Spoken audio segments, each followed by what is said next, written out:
Hello दोस्तों, welcome to my YouTube channel agriculture classes.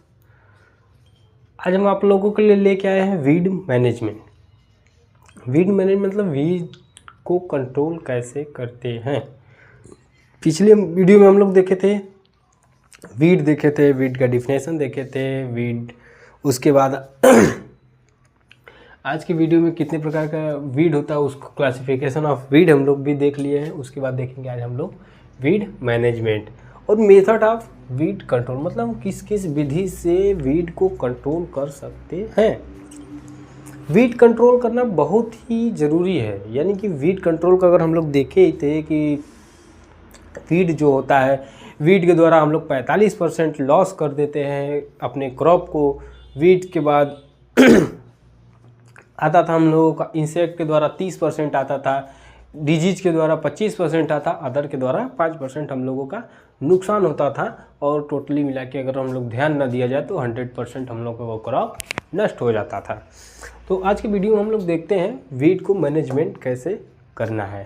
तो अगर दोस्तों वीडियो अगर अच्छा लगे तो वीडियो को लाइक करें, सब्सक्राइब करें और अपने दोस्तों के साथ शेयर करें। सॉरी दोस्तों, थोड़ा गला फंस रहा है, उससे आप लोगों को कोई दिक्कत नहीं होगी। पहला हम लोग देखते हैं वीड को कंट्रोल कैसे करते हैं। तो पहला हम लोग का क्या है, मैकेनिकल मेथड। मैकेनिकल मेथड द्वारा हम लोग कैसे कंट्रोल करते हैं वीड को। क्या करते हैं मैकेनिकल मेथड द्वारा हम लोग क्या करते हैं वीड को कैसे, हैंड पडलिंग। तो हम लोग क्या करते हैं हैंड पडलिंग में हाथ से उखाड़ देते हैं। जो भी खरपतवार होते हैं उन लोगों उसको हम लोग क्या करते हैं हाथ से उखाड़ देते हैं, पुलिंग में उखाड़ देते हैं।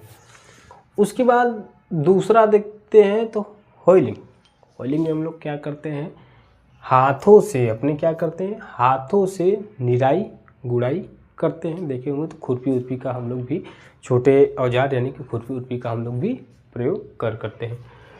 टीलेज प्रैक्टिसेस मतलब जो टीलेज जुताई के लिए हम लोग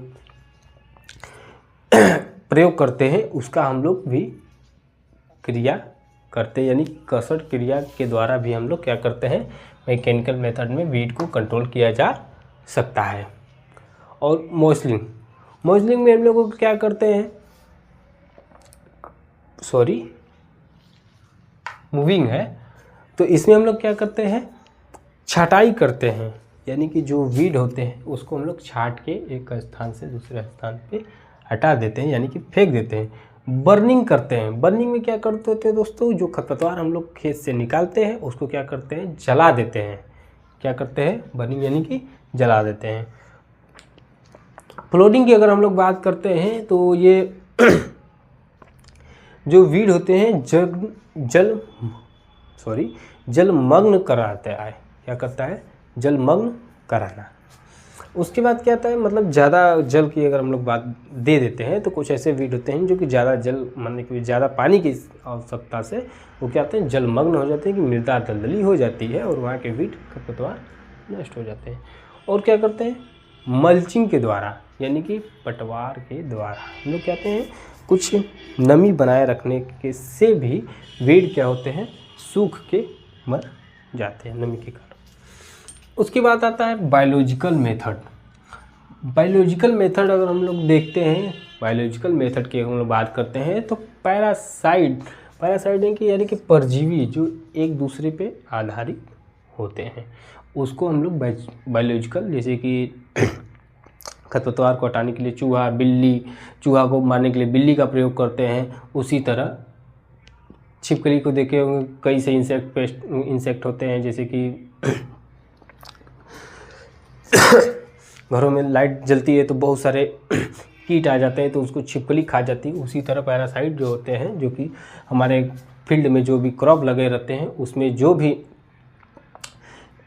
इंसेक्ट आते हैं, यानी कि जो भी इंसेक्ट आते हैं उसको पैरासाइट द्वारा हम लोग क्या करते हैं नष्ट किया जा सकता है। पैराडोटर्स की अगर हम लोग बात करते हैं तो कीड़े मकोड़े कुछ कीड़े मकोड़े होते हैं जो कि हम लोगों को क्रॉप को बचाने में। पैथोजेनस जैसे रोगाणु, कुछ ऐसे रोगाणु होते हैं, ऐसे बायोलॉजिकल में आते हैं जो कि रोगाणुओं के द्वारा। जराजीनिक एनिमल में क्या होता है, चरने वाले पशु। कुछ ऐसे चरने वाले पशु होते हैं जो कि हमारे खरपतवार जो उग जाते हैं उनको आके वो क्या करते हैं, पशु चर के यानी कि खा के ख़त्म कर देते हैं। और क्या आता है, बायो हर्बिसाइड यानी कि जैविक नाशक का प्रयोग हम लोग करके इसका बायोलॉजिकल मेथड के द्वारा हम लोग क्या करते हैं, वीड को कंट्रोल किया जा सकता है। फिर उसके बाद क्या आता है, केमिकल मेथड यानी कि हर्बिसाइड। क्या आता है, हर्बिसाइड के द्वारा हम लोग क्या करते हैं, कंट्रोल कर सकते हैं। एग्रीग्रिप हर्बिसाइड आता है एक, और एम्ब्रीवा हर्बिसाइड आता है, एस्ट्रुअल हर्बिसाइड आता है, और एंथोट्रिपिया हर्बिसाइड का उपयोग हम लोग करके केमिकल मेथड के द्वारा वीड को कंट्रोल किया जा सकता है। तो दोस्तों हम लोग एग्रोनॉमी पढ़ रहे हैं, तो एग्रोनॉमी का भी तो कुछ रोल होना चाहिए वीड को कंट्रोल करने के लिए। हम लोग एग्रोनॉमी मेथड से भी तो वीड को कंट्रोल कर सकते हैं, तो उसके बारे में आज हम लोग देखते हैं।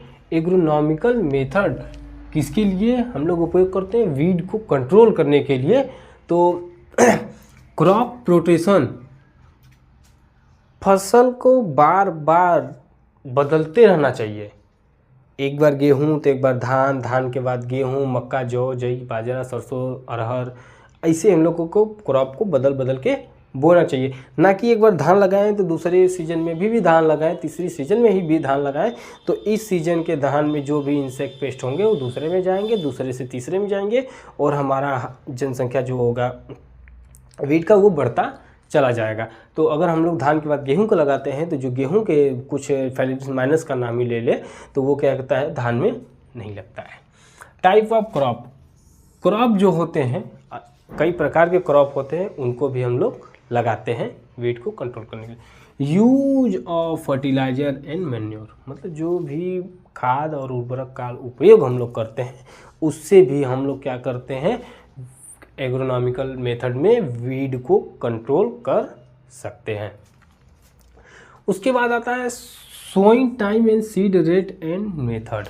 जो सोइंग टाइम होती है, कुछ ऐसे सोइंग टाइम होते हैं जो कि हम लोगों को सोइंग टाइम के हिसाब से, मतलब कुछ ऐसे समय हो जाते हैं, जैसे बरसाती मौसम आप लोग देखेंगे तो उस समय इंसेक्ट पेस्ट का मात्रा ज़्यादा रहता है, तो उस समय हम लोगों को विशेष ध्यान देना चाहिए अपने सोइंग टाइम का, कि ताकि उन समय ज़्यादा इंसेक्ट पेस्ट अगर है तो उस समय हम लोगों को सोइंग नहीं करना चाहिए। सीड रेट पे हम लोगों को भी ध्यान देना चाहिए।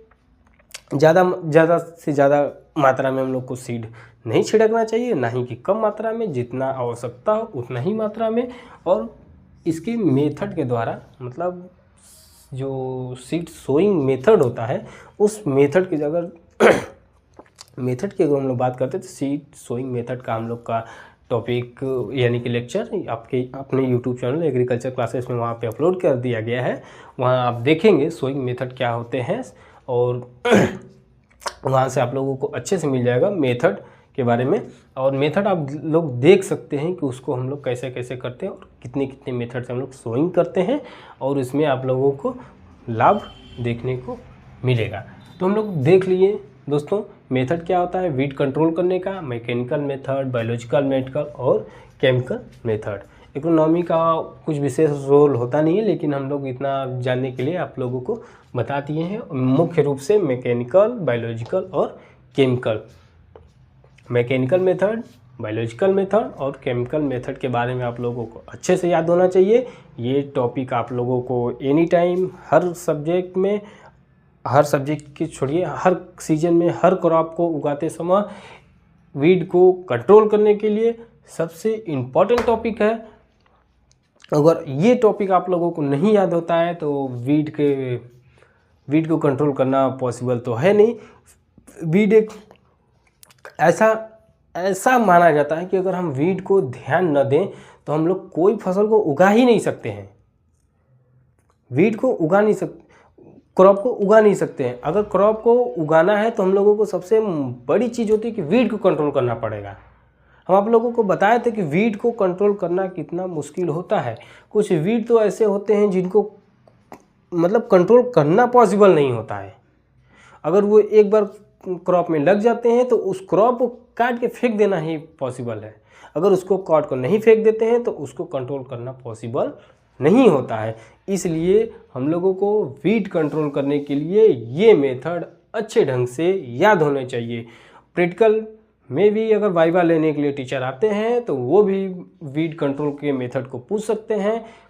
टिलेज क्या होता है, प्रैक्टिसेस क्या होता है, बर्निंग क्या होता है, फ्लोटिंग क्या होता है, मैकेनिकल मेथड में क्या क्या आते हैं, बायोलॉजिकल मेथड में क्या क्या आते हैं, केमिकल मेथड में क्या क्या आते हैं, तो ये हम लोगों को याद होना चाहिए। तो धन्यवाद दोस्तों, आज के लिए इतना ही।